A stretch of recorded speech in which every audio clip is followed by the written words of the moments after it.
Alors, je crois que vous n'avez pas votre micro toujours. Essayez de cliquer peut-être en bas à gauche de l'écran de la réunion sur le microphone.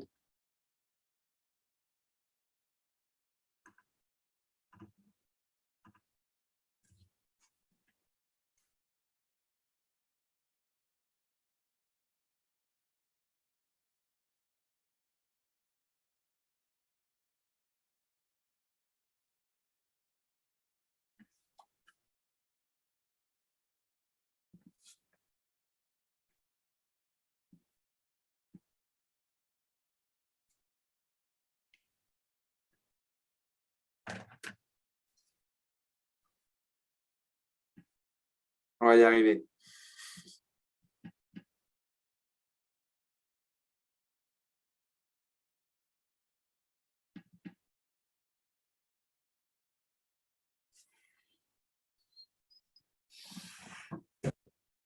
Ah, Record in progress, c'est bon, ok, mais on parle, est-ce qu'on parle? Est-ce qu'on chante? chantons. Ouais, ça a marché!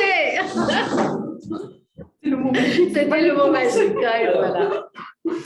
Alors, les questions.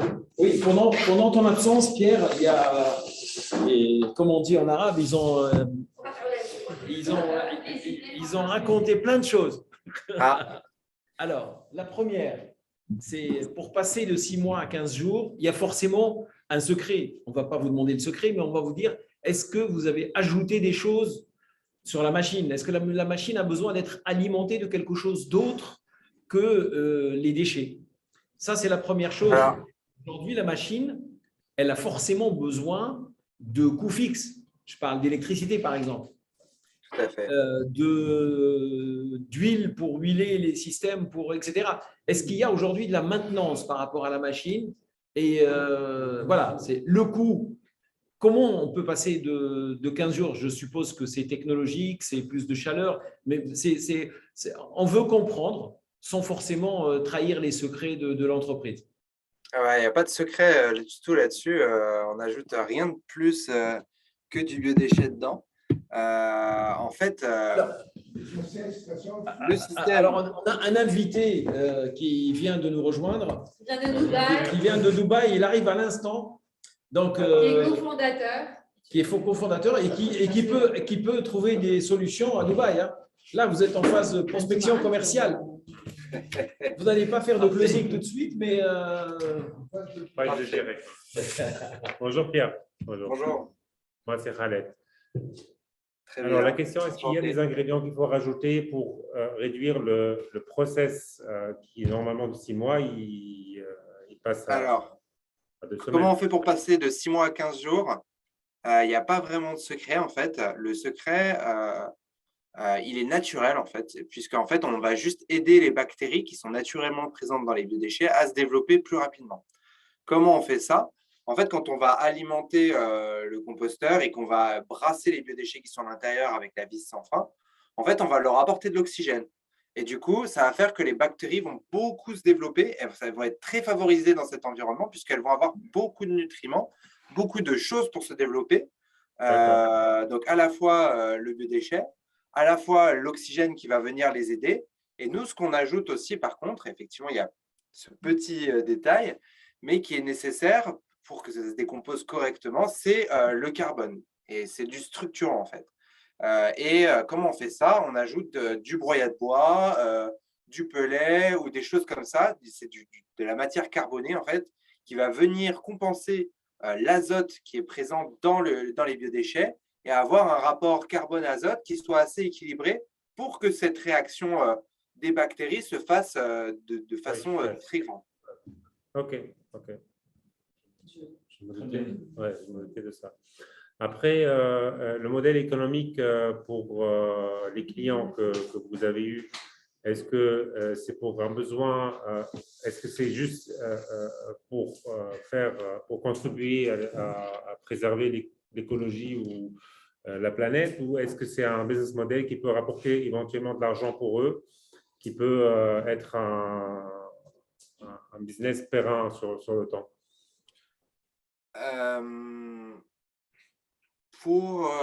Ça dépend des clients, en fait, parce qu'en fait, on va avoir des fois une vente de compost qui peut être génératrice de revenus, mais on va rarement dégager des bénéfices avec cette activité. En fait, on va plutôt pallier à une obligation aujourd'hui qui est de valoriser ces biodéchets et qui va faire qu'on va payer moins cher au final en utilisant cette machine que en utilisant un système traditionnel de collecte et de traitement avec des camions sur des sites qui sont éloignés des villes.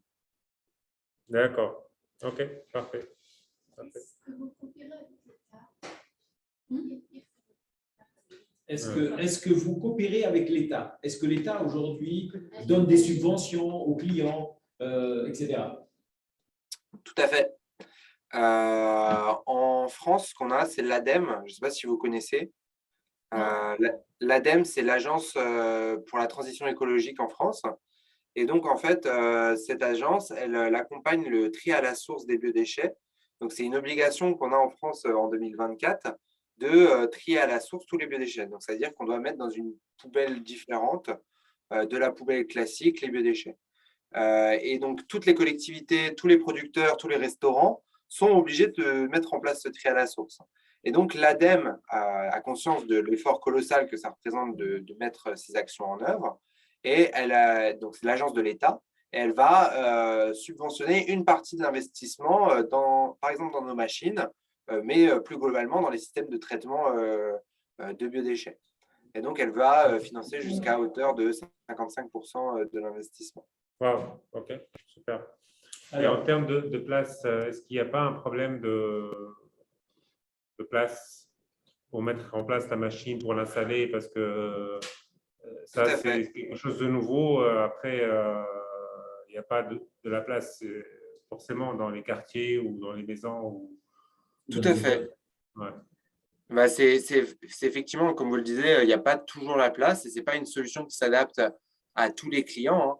Il y en a pour qui c'est très contraint en espace et on est sur des centres, par exemple, très urbains denses où on ne va pas du tout avoir du espace et notre solution n'est pas forcément celle qui est préconisée dans ce moment-là.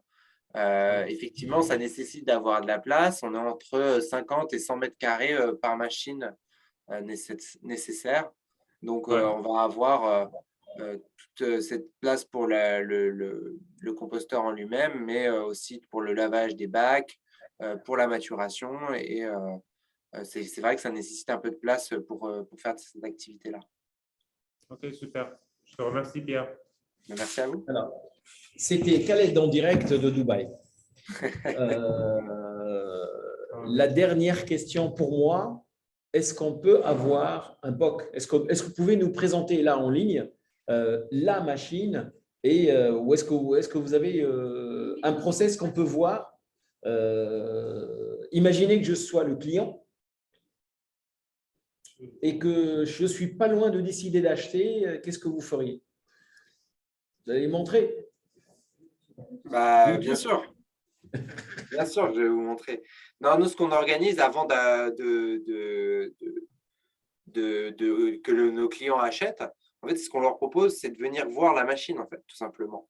C'est de venir visiter un site, voir comment nos clients actuels utilisent la machine, qu'est-ce qu'ils en font, et que ce soit nos clients, en fait, qui parlent de la machine auprès de nos futurs clients qui vont acheter la machine et que ce soit eux qui leur disent, qui n'ont pas forcément d'intérêt à nous vendre spécialement, puisqu'en fait, c'est des opérateurs, mais s'ils ne sont pas contents, bah, ils le disent qu'ils ne sont pas contents sur certains aspects aussi. Donc, ils sont honnêtes avec les futurs clients d'Upcycle et c'est aussi la plus-value. Nous, on ne cache pas qu'il y a certains défauts et il faut tout à fait les prendre en compte pour pas qu'il y ait de surprise après quand on achète la machine.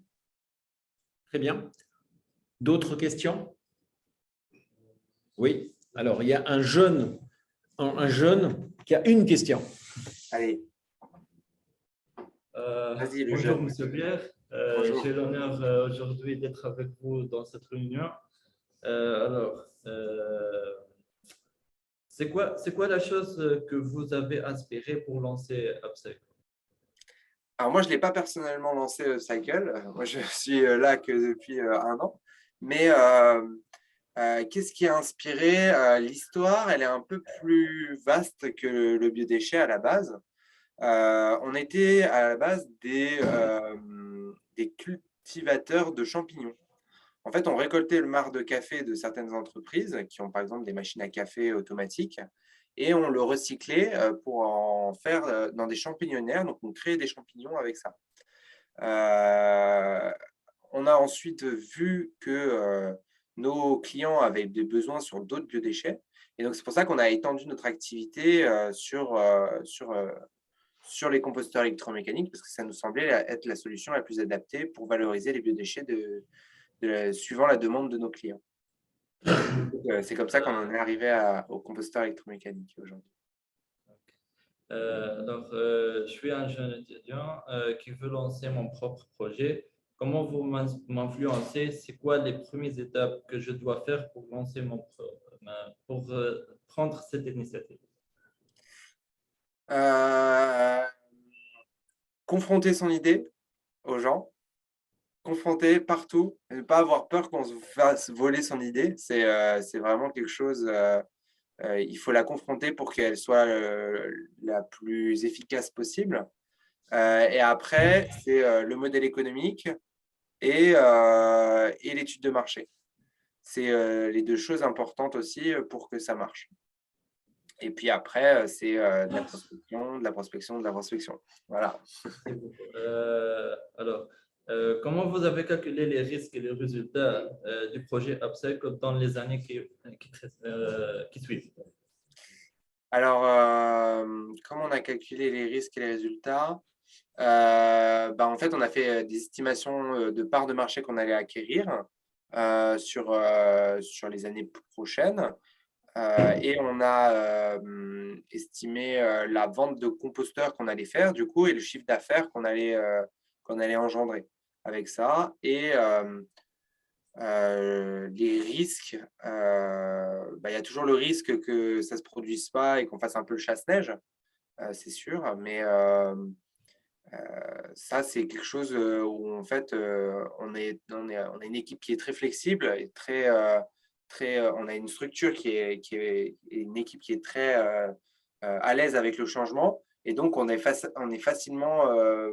peut facilement pivoter sur certaines idées qui ne marchent pas et aller très rapidement sur un nouveau concept qui peut mieux répondre aux besoins du client. Merci. Olfa, Une le dernier. Attends, une autre question.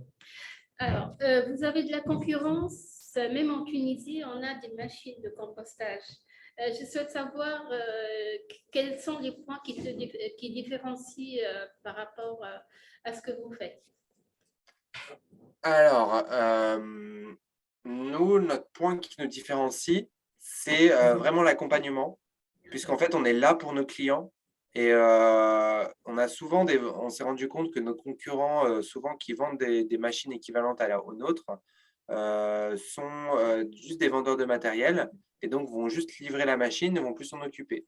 Donc nous, ce qu'on a décidé, c'est d'être vraiment là auprès de nos clients, de les accompagner à la fois en amont pour ce qu'on disait tout à l'heure, avoir une machine qui soit destinée à un usage correct et en aval pour que ça soit bien utilisé et que le client soit toujours accompagné. Alors, je reprends la main pour enlever le fond d'écran et faire un selfie avec la salle. Juste pour te remercier, Pierre, pour ce talk très inspirant, pour cette solution qui est donnée, qui est innovante. Je sais que vous avez fait pas mal d'études à l'international, chez nos voisins marocains, mais aussi en Suisse, en Belgique et ailleurs. Je souhaiterais collaborer pour la région de Hammamet. Un projet sera en cours probablement avec l'AFD ou Expertise France où on fera appel à vos compétences pour un appui technique. Pas de souci. Super. Alors, il ne faut pas quitter, Pierre, hein, la photo. On va immortaliser cet instant. Vous allez inspirer pas mal de jeunes entrepreneurs. Alors, allez.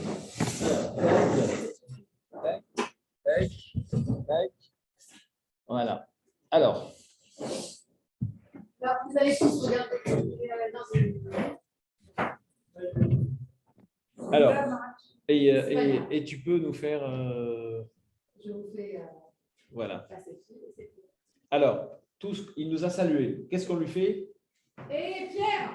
Salut Pierre. Salut Pierre, merci beaucoup. Merci pour vous. Bon, il fait beau. Alors, il fait beau, on va se baigner juste après la réunion. Oh, bah, bonne baignade alors. Tant mieux, effectivement. Profitez. Merci Merci beaucoup. à vous. Merci pour tout, pour cet échange. Bonne journée. Merci à vous. Merci, merci. Au revoir. Au revoir. Salut Pierre. Au revoir. Alors, comment tu arrêtes? On ne veut pas arrêter. Tu ne peux pas arrêter. Il est parti. Je dois enregistrer. Je ne lis pas grand écran. Ma je suis grand écran. Mettre fin.